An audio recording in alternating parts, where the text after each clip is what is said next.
Hello, everybody. Dr. Lonnie Stewart here from the Healthcare Education Transformation podcast. Are you a physical therapy student about to start studying for the National Physical Therapy Examination? Or maybe you're a professor, a program director, or clinical instructor who teaches DPT students preparing for the NPTE?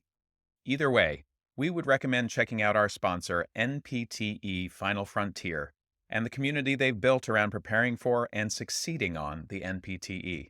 That exam and the preparation that goes along with it can be long, tedious, difficult, and stress inducing, but it doesn't have to be. NPTE Final Frontier has the tactics and resources to help address all of the usual barriers. They even have scholarships to help with NPTE study courses, FSBPT registration fees, and even research opportunities. And if that's not enough, they're even donating to the very first annual HET Podcast Scholarship to be awarded at the end of every year. Go to npteff.com for all of the details and use code HET for 10% off all purchases. Links to both the NPTE Final Frontier and their scholarship options are available in the show notes. And now, let's get ready to learn. Hello, everybody, and welcome to another Teach Me Something Tuesday episode of the Healthcare Education Transformation Podcast. I'm your host, Dr. F. Scott Feil, and this is a good lesson for life, not only academia, but the lesson's simple: lead by example. I like to use this because we have the American Physical Therapy Association. They are our big organization that helps with all things physical therapy related. They've got several separate sections underneath them, specialty sections, if you will. I personally have my issues with the APTA, as many people do. But at the same time, I feel like it is important to, be a member and attempt to make change internally. For many years, I taught the course that introduced physical therapy and the history of physical therapy to our students. And part of the course is learning about the APTA and becoming members themselves. And I always tell my students that I may have my issues with the APTA, but I've been a member for pretty close to 20 years now. That's just because I feel like it's the right thing to do. I feel like it's the one organization or group that is trying to go to bat for us. Anytime there's reimbursement issues or payment issues, they always find a way to help out their cause by going to Capitol Hill and trying to help with the legislation and help show people why our profession is important. One of the ways that I try to lead by example is by paying my dues and being a member of the APTA, despite having my issues with them, but also trying to run for positions within some of the sections, whether it be a board position or a nominating committee position or a social media team member, whatever it may be, anywhere that I feel like I can have an impact and utilize my skill sets to help better the profession and try to make a change internally. I'll try to throw my hat in the ring and I'll try to run for a position. Now, I've been pretty vocal about this many times. I've run probably 7 or 8 times for positions within the APTA and within some of the sections, and I have lost every single one of them. So, I think there's a lot to be said there. Either I'm an acquired taste and just there's not enough people that know, like, and trust me enough to vote me in, or I am not well known enough within the section or within the APTA.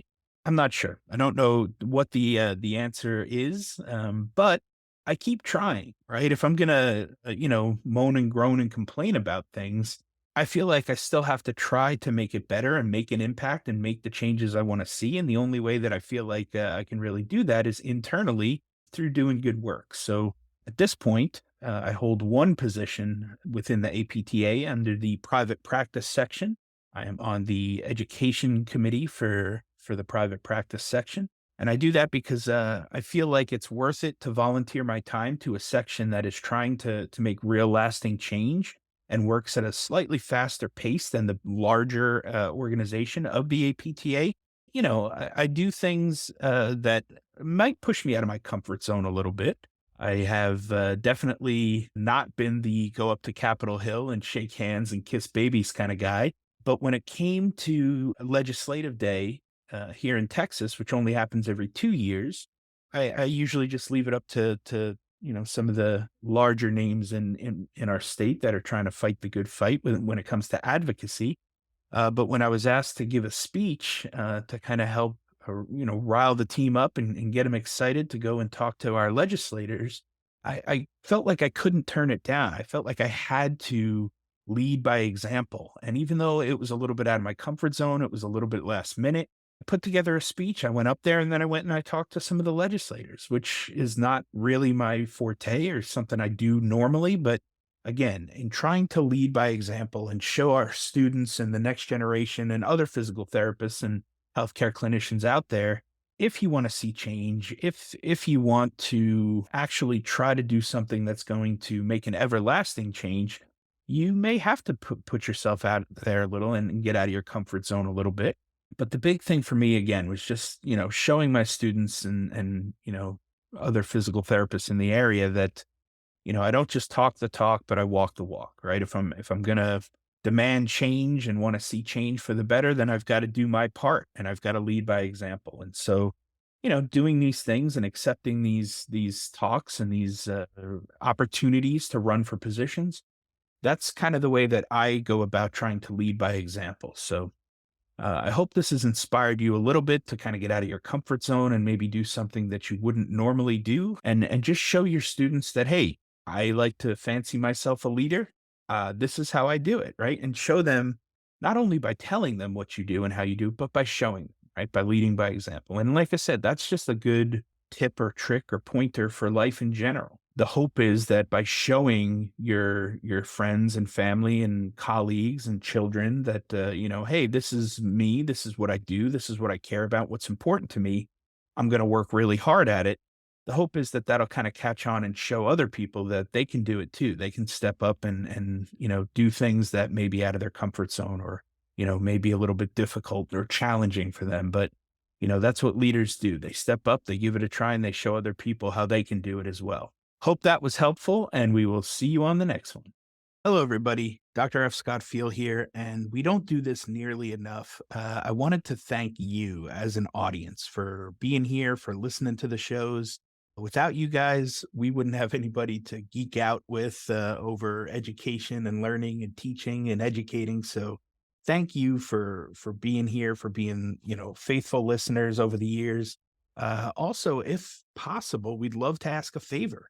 We don't do this often, but if you could leave a rating and a review on Apple Podcasts or Spotify or wherever you listen to this podcast, we would greatly appreciate it. It helps boost our rankings and our algorithm and really just helps get this message out to more people out there in healthcare education who may need, some of the episodes and the experts that we interview. So if you could, like I said, leave a rating and review, we would greatly appreciate it. And we will see you on the next show.